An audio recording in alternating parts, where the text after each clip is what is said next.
You're a female great white shark, and congratulations, your life is off to a start that's scarier than any horror movie ever made. 18 months in your mother's womb. Yep, you heard that right. While human babies pop out in 9 months, you're stuck in there for almost twice as long. No nightlight, no teddy bear, just eggs and your siblings. When you're hungry, you don't cry. You eat the unfertilized eggs around you.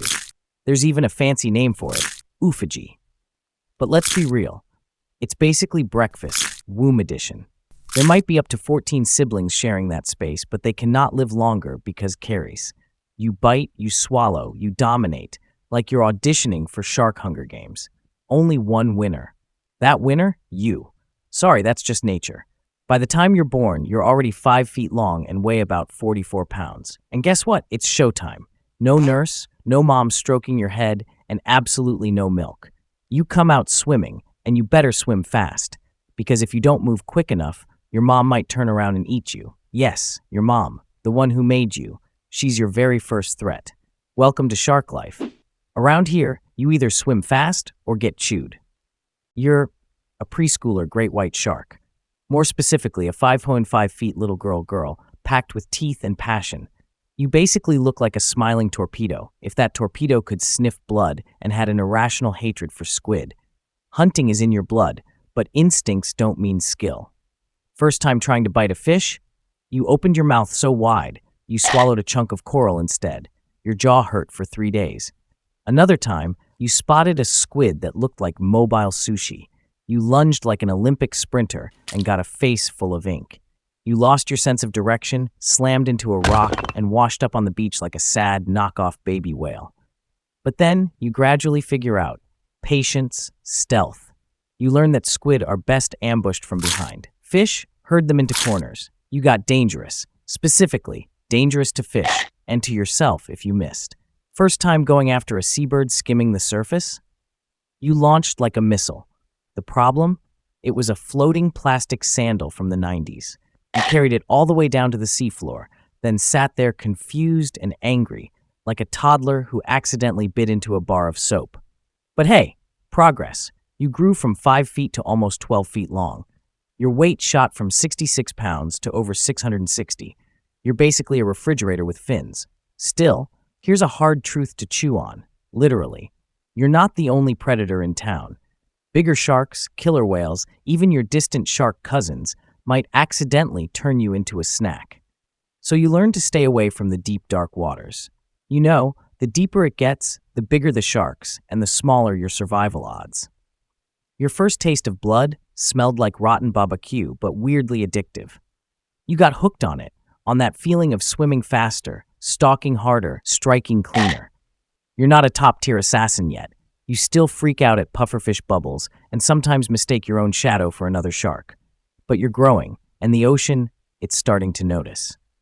You're a full-blown teenage great white, no longer the cute 5-foot baby shark. Now you're 15 feet of muscle, teeth, and pure attitude, rippling with every flick of your tail. You've left behind those shallow nursery waters, the place where you used to miss your fish and get yelled at by whales. Now you cruise the deep blue, where everything is either prey or prey with a hook attached. You lunge, miss, lunge again, miss again. Third time, you bite a rock. You start questioning your career choices. Maybe you weren't meant to be a predator. Maybe seafood sales would have been a smarter path. You ram into coral like a shark-shaped torpedo. The fish, they practically laugh at you, if fish could laugh. But then, you wait. You lurk behind the rocks, and bam, seal pup, down in one bite. Blood spills. Your eyes light up like headlights. Finally, you bite what you meant to bite. Soft, fresh, warm, the perfect flavor for a teenage shark. You glide through the dark like a shadow, big, fast, and finally starting to get it. To survive out here, you've got to be faster, smarter, meaner. Now, you're 20 feet long, tipping the scales at 4,400 pounds, and every creature in the neighborhood thinks twice before going for a swim. Off in the distance, a young seal splashing around like it owns the place. You see the snack, not really hungry, just bored. And hey, a little action never hurts. With one powerful tail flick, you're off, straight at your unlucky appetizer. You ride the current like a first-class passenger. From South Africa to Hawaii, You don't hang around the same reef anymore. You're a global wanderer now. From Aussie coral to icy California waters, you roam like a hungry tourist with no passport and a mouthful of 300 razor blades. A small shark cuts into your lane. Rookie mistake. The poor thing panics. Sorry ma'am, sir, shark being, wrong direction. You chomp, you swallow. Then a few minutes later you think, wait, was that one of mine? It happens. Ocean life's messy. No one judges you for accidentally eating a coworker, except orcas. Yes, you may be the boss of this block, but to the killer whale mafia, you're still a nervous fifth grader. Stay far away, or you'll end up as sushi on an orca dinner plate. You are the apex predator, the finned nightmare, the perfect combo of speed, teeth, and occasional confusion. But don't get cocky. The ocean never stops testing you. Every day's a live-action survival show, and you're still winning, fin held high, stomach never empty. You're 25 years old, a full-grown great white shark, 20 feet long, weighing nearly 4,400 pounds, gliding toward a deep-sea hookup spot. And no, it's not as romantic as those nature documentaries make it look. If you're a male shark, congrats, you're finally old enough to get rejected by 90% of the females. But you're a female.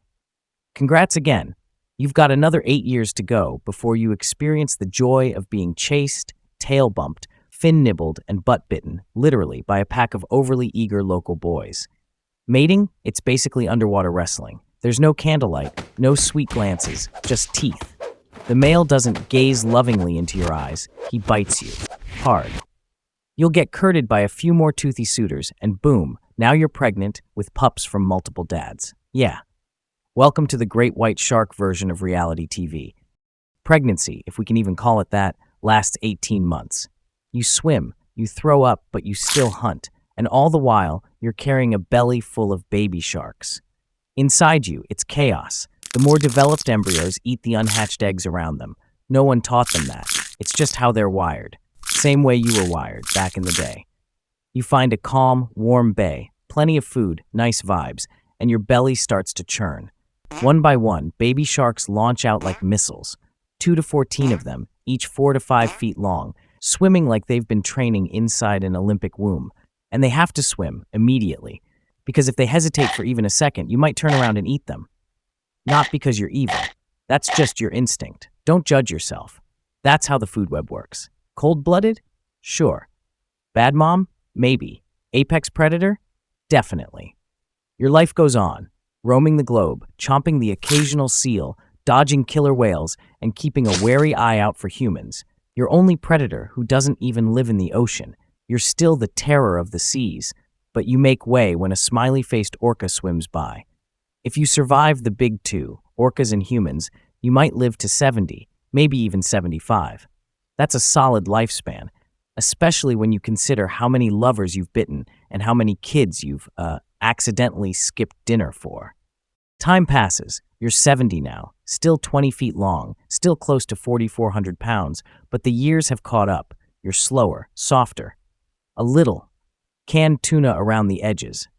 Your muscles aren't what they used to be, and your reflexes lag like dial-up internet. You creep behind a school of herring, squint, snap, miss. You sigh. Hunting these days? Less of a sport, more of a strategy game. You don't bite prey, you negotiate.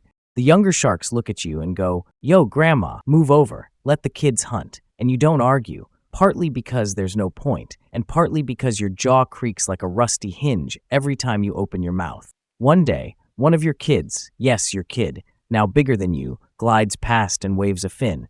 Yo mama, you consider chasing it. Then remember, your back hurts. Not today. You don't give birth anymore. You don't fall in love. You don't chase seals for fun. Now, life is a long nap, a few missed bites, and occasionally getting mistaken for a boulder by baby fish. You're the badass of the ocean, but even you have to step aside for the orca crew. Smarter, tighter, and absolutely unfazed by your teeth. You've got jaws, they've got strategy. Game over. Worse still, your deadliest enemy doesn't even swim, it walks on land. Humans, you're hunted, finned, and killed just for being cool or tasty. Your kind is disappearing so fast, even the ocean is sounding the alarm. And no matter how tough you are, how far you swim, you can still vanish. Not from old age, but because humans made you a target. And one day, you stop gliding through the sea. Maybe you die old in the deep. Or maybe you just became someone stronger's breakfast.